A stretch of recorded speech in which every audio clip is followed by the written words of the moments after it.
नमस्कार, आप देख रहे हैं वीयू न्यूज़ पावर्ड बाय विनय उजाला। आइए नजर डालते हैं आज की प्रमुख खबरों पर। टैरिफ नीति से अमेरिका के किसानों पर ही गहराया संकट, बड़े देशों ने घटाया आयात। दक्षिणी चीन के आवासीय इमारत में लगी भीषण आग, 12 की मौत। यूक्रेन शांति के प्रयास तेज, अमेरिकी राष्ट्रपति संग यूरोपीय नेताओं ने की चर्चा। अमेरिका के बाद मेक्सिको भी भारत पर 50% टैरिफ लगाएगा, 2026 से होगा लागू। मोरक्को के एक शहर में 2 इमारतें गिरी, 22 की मौत, दरारों की अनदेखी बनी मौत की वजह। पीएम मोदी से मुलाकात को इटली के डिप्टी पीएम ने बताया सकारात्मक, आईएमईसी पर केंद्रित रही बैठक। गुवाहाटी की बहुमंजिला इमारत में लगी आग, 33 घंटे बाद भी हालात बेकाबू, राहत बचाव अभियान जारी। ब्रह्मपुत्र नदी में तैरने गए 5 लोग लापता, एनडीआरएफ एसडीआरएफ की टीमें कर रही तलाश। हैदराबाद में ड्रग ओवरडोज से 2 लोगों की मौत के बाद 5 आरोपी गिरफ्तार। आतंकी फंडिंग मामले में ईडी और महाराष्ट्र एटीएस की कार्रवाई, ठाणे में संदिग्धों के घरों पर छापेमारी। ऑफलाइन आधार वेरिफिकेशन कराने से पहले संस्थाओं को खुद का कराना होगा पंजीकरण। मुंबई में अमेरिकी नागरिकों को ठगने वाले 2 फर्जी कॉल सेंटरों का भंडाफोड़, 9 आरोपी गिरफ्तार। पुणे में मरीज की मौत के बाद निजी अस्पताल में तोड़फोड़, 7 लोगों पर मामला दर्ज। मध्य प्रदेश रिकॉर्ड तोड़ ठंड की चपेट में, पारा 3 डिग्री तक गिरा। सीएम डॉक्टर मोहन यादव ने जल जीवन मिशन की समीक्षा की, मार्च 2027 तक लक्ष्य पूरा करने का लक्ष्य। बहुत जरूरी होने पर ही रात में सफर करेगी पुलिस, सागर में 4 जवानों की मौत के बाद डीजीपी ने दिए निर्देश। भोपाल के हमीदिया अस्पताल परिसर में 2 नवजातों के अधजले शव मिले। जबलपुर में महिलाओं का अपराध नेटवर्क बढ़ रहा, एसिड अटैक से लेकर गांजा तस्करी तक में शामिल हैं महिलाएं। कटरा के मऊगंज मार्ग पर ईंट से लदा ट्रक पलटा, नई गढ़ी के पास देर रात हुआ हादसा, ड्राइवर घायल। इंदौर में 14 दिसंबर को होगा मेट्रो के अंडरग्राउंड रूट पर फैसला, सीएम करेंगे विकास कार्यों की समीक्षा। वंदे मातरम विवाद पर मंत्री विश्वास सारंग का तीखा बयान, कहा हिंदुस्तान में रहना है तो वंदे मातरम गाना होगा, नहीं तो गद्दारों में होगी गिनती। भोपाल में वंदे मातरम को लेकर उठे विवाद पर मंत्री विश्वास सारंग का बड़ा बयान। उन्होंने कहा हिंदुस्तान में रहना है तो वंदे मातरम गाना ही होगा। वंदे मातरम देश के सम्मान और आज़ादी की लड़ाई का प्रतीक है।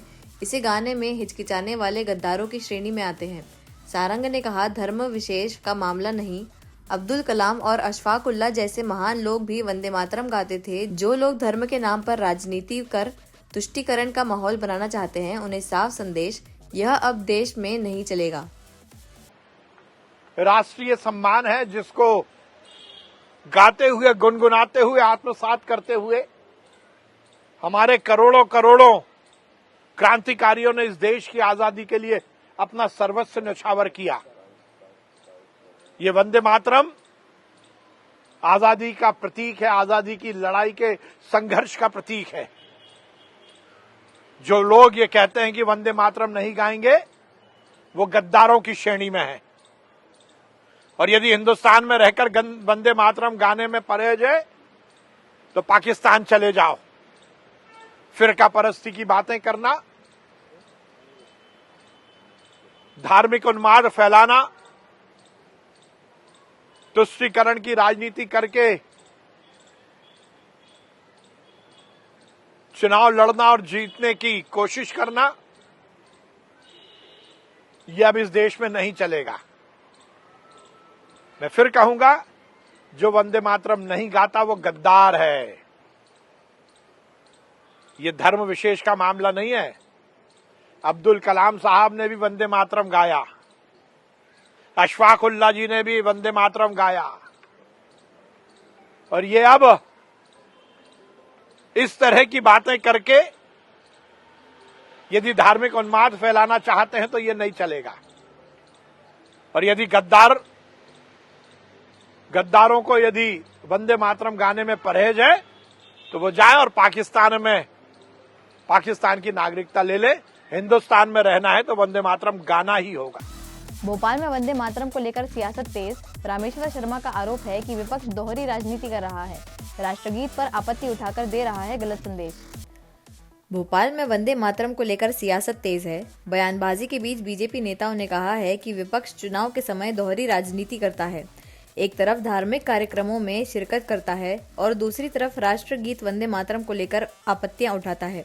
नेताओं का आरोप है कि वंदे मातरम देश की आज़ादी और सम्मान का प्रतीक है और इससे दूरी बनाना राष्ट्र के प्रति गलत संदेश देता है। उन्होंने कहा कि आज़ादी में बलिदान देने वाले क्रांतिकारियों ने भी वंदे मातरम को अपनाया था। विवाद बढ़ने के बाद अब मामला तेजी से राजनीतिक रंग ले रहा है और दोनों पक्ष एक दूसरे पर वोट बैंक की राजनीति का आरोप लगा रहे हैं। मजहब के हिसाब से हिंदुस्तान में रहोगे कि हिंदुस्तान के हिसाब से हिंदुस्तान में रहोगे, ये एक सवाल है। और इसलिए आरिफ मसूद जैसे लोगों को कान खोलकर सुन लेना चाहिए कि तब तुम्हारा मजहब वंदे मातरम गाने के लिए मना करता है तो वोट के खातिर तुम बिना नहाए धोए मंदिर में जाकर पूजा की थाली पकड़ लेते हो, लंबा त्रिपुंड लगवा लेते हो, वो तब तुम्हारा मजहब आड़े नहीं आता। तुम्हारा मजहब मूर्ति की बदनामी करना मना है ना, तो वोट के खातिर चुनरी ओढ़ रहे हो, वोट के खातिर देवी जागरण में जा रहे हो, वोट के खातिर आरती कर रहे हो मंदिरों में घुसकर, और राष्ट्रगान गाने के लिए, राष्ट्रगीत गाने के लिए, भारत माता की जय बोलने के लिए तुम्हारा मजहब मना कर रहा है। धन्य रे मजहब के मानने वालों, अरे जब मजहब से ही तुम बेईमानी करने पर उतरे हो, स्वार्थी लोग हो, इसके ही कारण तो हिंदुस्तान का विभाजन हुआ है। पहले जिन्ना का स्वार्थ आड़े आया तो देश का विभाजन हुआ, और आज तुम जैसे कांग्रेसी फिर 150 साल पर जब पूरा विश्व, पूरा भारत वंदे मातरम की यशोगाथा गा रहा है और तुम वंदे मातरम गाने से मना कर रहे हो, इसका मतलब ये है कि ये सुधर नहीं सकते।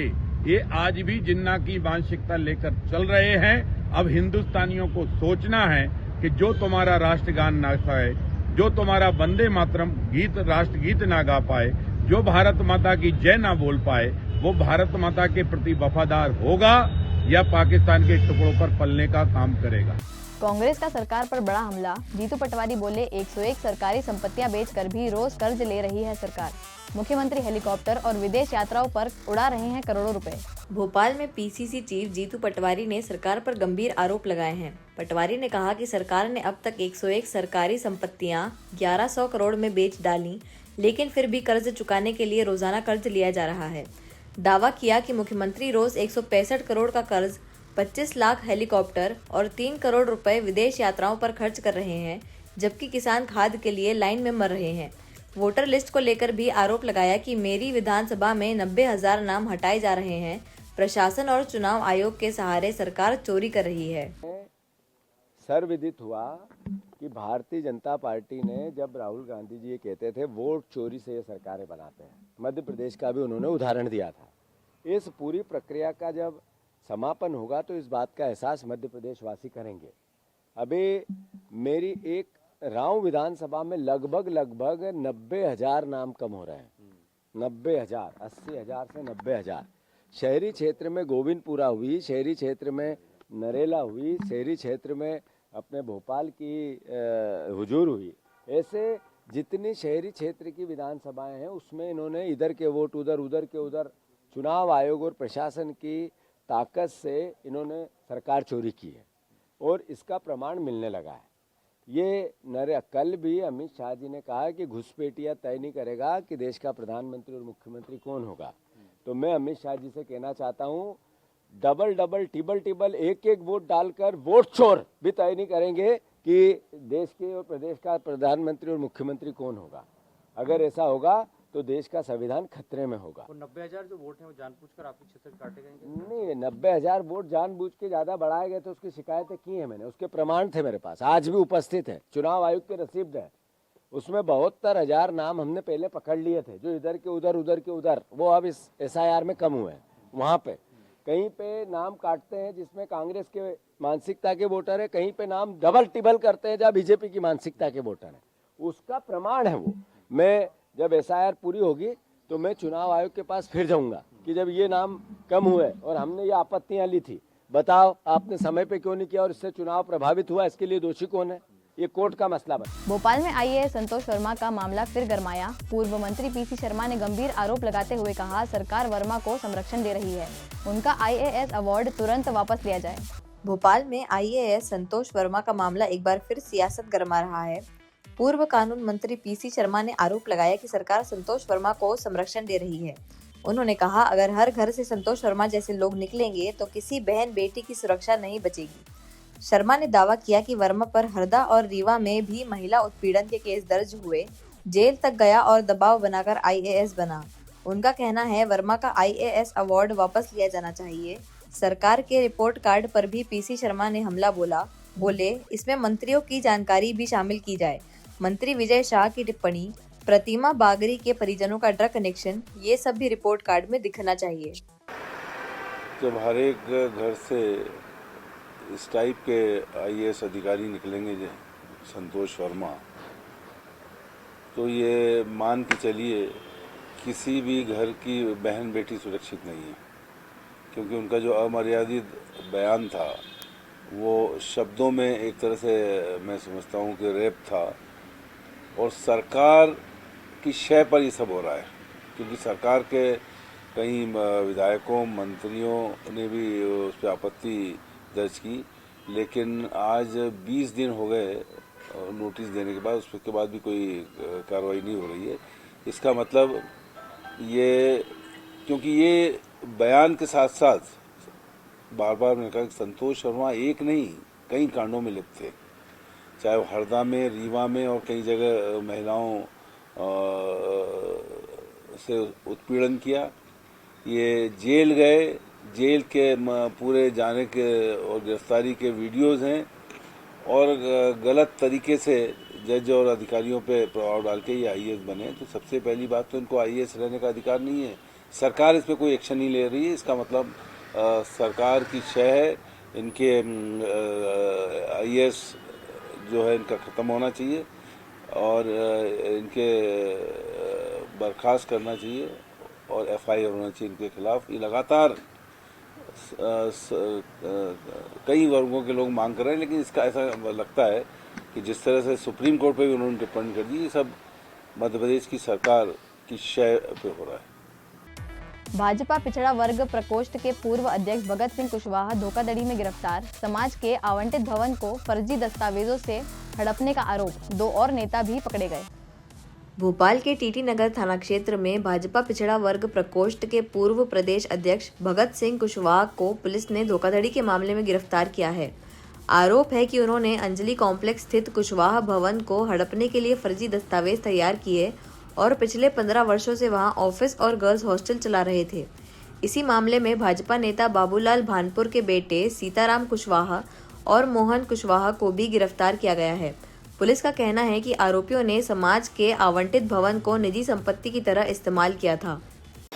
मई 2024 में थाना टीटी नगर में जो कुशवाहा भवन है उसको षड्यंत्र पूर्वक धोखाधड़ी पूर्वक दस्तावेज तैयार कर हड़पने की एफआईआर दर्ज हुई थी, जिस पर से तथ्यों की जांच की गई एवं टेक्निकल एविडेंस जो पाए गए उससे ये प्रमाणित हुआ कि भगत सिंह कुशवाहा अन्य के द्वारा ही ये फर्जी दस्तावेज तैयार किए गए थे, जिस पर से कल गिरफ्तारी हुई। तो 2 साल से लगातार जांच कर चल रही थी, कहाँ से गिरफ्तार किया? 2 साल से लगातार इस पे जांच चल रही थी। अज्ञात के खिलाफ एफआईआर दर्ज हुई थी। बाद में जो दस्तावेज थे उनके आधार पर क्यूडी की टेक्निकल रिपोर्ट आई है, जिसके आधार पर ये प्रमाणित हुआ कि हस्ताक्षर इन्हीं लोगों के हैं, जिस पर से गिरफ्तार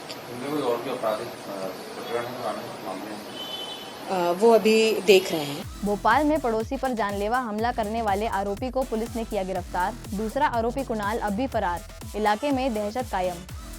भोपाल के टीला जमालपुरा इलाके में रविवार सुबह जेल से छूटे बदमाश अभिषेक यादव ने अपने परिवार के साथ पड़ोसी अमित के घर घुसकर जानलेवा हमला किया था। घटना के बाद से अभिषेक और उसका भाई कुणाल फरार थे। बीती रात पुलिस ने अभिषेक को नाटकीय तरीके से गिरफ्तार कर लिया, जबकि कुणाल अभी भी फरार है।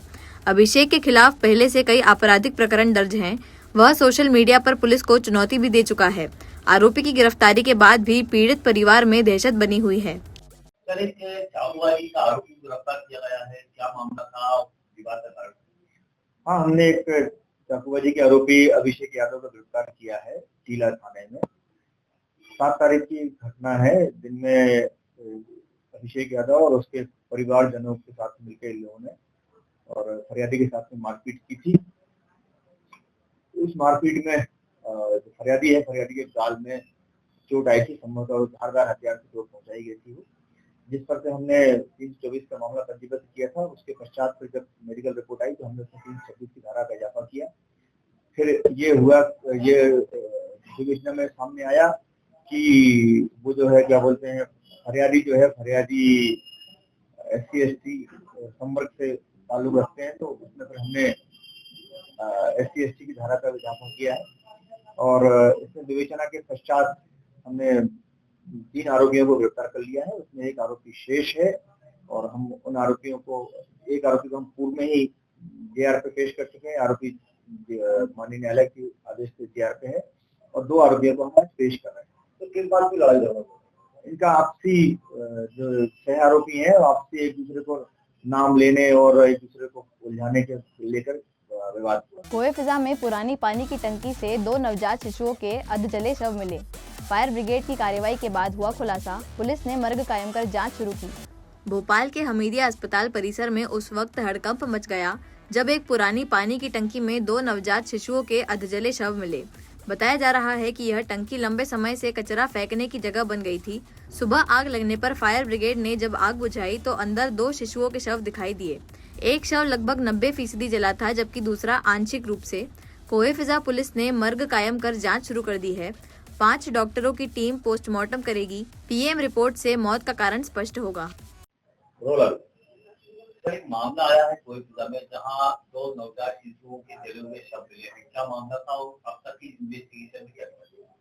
हाँ, एक कल सूचना प्राप्त हुई थी थाना कोई फिजा में कि वहाँ हमीदिया अस्पताल में एक कचरे का जो स्पॉट है उसमें 2 बच्चों के अर्धजले शव प्राप्त हुए हैं। वहाँ तत्काल हमारी पुलिस पहुंची है और पुलिस ने उन शव को बरामद करके मोर्चरी रूम में रखवाया है और उसका PM हो रहा है आज। और हम CCTV फुटेज और अन्य साधनों से जानने की कोशिश कर रहे हैं कि ये बच्चे कौन है, कौन इनको डाल के गया है। अस्पताल प्रबंधन से बातचीत, हाँ वही कर रहे हैं, वो अभी प्रारंभिक अवस्था में है, उनसे हम सूची ले रहे हैं और बाकी सब जांच कर रहे हैं। अब वो जांच के बाद ही हम सिद्ध कर पाएंगे क्योंकि अभी तो प्रारंभिक अवस्था है। आज PM होगा, PM के बाद सूची मिलती है कि क्या कहाँ से, क्या यहीं के जन्म बच्चे हैं या यहाँ पे कुछ जो भी है, मतलब एबॉर्शन हुआ है, तो उसके बाद ही हम कुछ बता पाएंगे। अब तक की जांच में क्या इस बात के संकेत मिले हैं कि बच्चे जिंदा थे या मृत अवस्था में? नहीं, ये तो PM के बाद ही बता। ऐसे ही खास खबरों के लिए बने रहिए हमारे साथ VU न्यूज़ पर, पावर्ड बाय विनय उजाला।